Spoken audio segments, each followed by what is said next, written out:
Montreal's lost 6 in a row to start the season, and the question is, do they have anything to worry about? Last year, Colorado won all 6 of their preseason games. Arizona won 5 out of 8. And they lost 2 in overtime, so they were 5-1-2. Detroit was 6-1-1. Detroit had 28 goals scored, 20 against. Colorado had 5 goals against in 6 games. Everything looked great for Colorado. Winnipeg was 4-2-1. They were second in the division. Dallas was 4-3. Chicago was 2-4. And we know how those standings affected things. They didn't at all. So, does Montreal have anything to be worried about? Well, let's take a look at the current stats in the preseason. Boston's number 1 in their division, so that means it doesn't matter. Notice I haven't been crowing about anybody in the Bruins preseason because I don't care. Toronto's 4-2. 2 of those wins coming against Montreal. I believe it's 2. I don't think it's 3. Montreal's 0-6. They've got 9 goals scored and 25 against for a differential of -16 in 6 games. So does Montreal have something to be worried about? Well, I predicted they'd miss the playoffs. But I predicted they'd be 9th in the conference. So, no. I think, though, what this does, and Victor Mete making the team, and it looks like he probably will on the blue line, illustrates a point that I made during the summer. They needed a puck-moving defenseman. Now, putting a teenager in there, that's dangerous. I talked a lot last year about Brandon Carlo in Boston. Brandon Carlo, during the season, his play dipped. And by the end of the season, he seemed kind of tired a lot of the nights. If you have a rookie defenseman you're counting on for top 4 minutes, and he's a teenager, you're probably going to end up with problems later on in the season. For Montreal, it could be worse than that, because I don't see Montreal's defenses being particularly good. And I am as nice about it as possible. But while they went out and got Drouin, and it's important to have that center spot, and it's important to fix your forwards, they traded out Sergachev. Now, think about this. What if they didn't get Drouin? So we're still having a problem at center. But you had Sergachev coming in to play top 4, and Mate was able to come in and play top 6. That moves out 2 of the defensemen who I don't think are necessarily top 6 NHL defensemen that they have on their roster.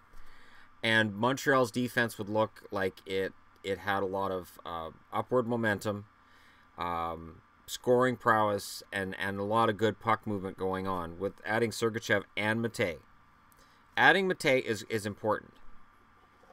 And if he can stick, and if this isn't just a flash-in-the-pan preseason thing, if he can actually stand the grind during the regular season, it is important. But I still think Montreal's Drouin trade was misguided. And I could be completely wrong with that. But they have 9 goals in 6 games in the preseason. I think part of it is, and it's true. The veteran players don't play as hard for the preseason. They don't want to get hurt. Look at all the injuries we've already had. They don't want to get hurt. So they're playing not to get hurt. They know they're not going to lose a job. They're not losing their job in the lineup because they're not playing particularly well. They're going to lose their job in the lineup only due to injury, and then they get it back when they get back. They've made their money. So the guys who are making their money and have made their money are not making the effort that the kids are. It makes the rookies look better than they are. This is why when people say, oh, this kid looks great, yeah, but a kid out playing a veteran could very well be the fact that veteran just isn't making that effort. For instance, with Besser in Vancouver, I don't get excited that he's scoring goals. I get excited from where and what those goals look like. So, it's tough with the preseason. I think that for teams like the Rangers, where they're looking for a rookie at center, and for a team like Montreal, where they're potentially looking to a rookie to be that power play point man, or at the very least one of their top 4 defensemen and a solid offensive contributor, there's a danger there. There's a danger of the team falling back in the standings, because when you're going up against almost any other team, that rookie's against a veteran. That veteran will probably best them one-on-one. Whether it's in forward position or it's forward versus defenseman, you're probably going to see the veteran, because the veteran's got that experience. And that experience is important. That's why a lot of the time coming out of preseason, you'll see fans freaking out. This kid was good. Why didn't he make the roster? Because coaches and GMs know that come regular season, a lot of those kids are going to fade. And they don't want those kids to go through any sort of a humiliation or any sort of a feeling that they're not good enough. So this is what happens. They send the kids down until they're ready to play those top 6 minutes or those top 4 minutes with confidence. You know, kids that get sent down after their first camp when they had a good one sometimes are upset and then come back for their second camp and say, I'm really glad I got sent down. It was a good experience. Sometimes it takes 3 camps. That's just how it works. So, with the Montreal question, it comes back to, do they have anything to be worried about? Absolutely. I absolutely see an issue with Montreal's blue line. I don't see a tremendous puck mover there. I see a guy in Shea Weber who's capable of scoring goals, but he is past his prime. His prime was Norris Trophy winner. His prime was best defenseman in the league. He's not that now. I don't see him getting back to it. And you forget the Subban trade. That's not important. What's important is the now. Petrie's decent. I don't mind him in the top 4. And then outside of that, it's really a crapshoot with Montreal. And this, well, it'll be defense by committee and we'll be fine. I have an issue with that. Let me take a look. Because Jordy Ben, I like Jordy Ben a lot, but as a top 6 defenseman, I don't know. Schlemko, not really a puck mover. Alzner, for all of his defensive ability, Alzner's not a puck mover either.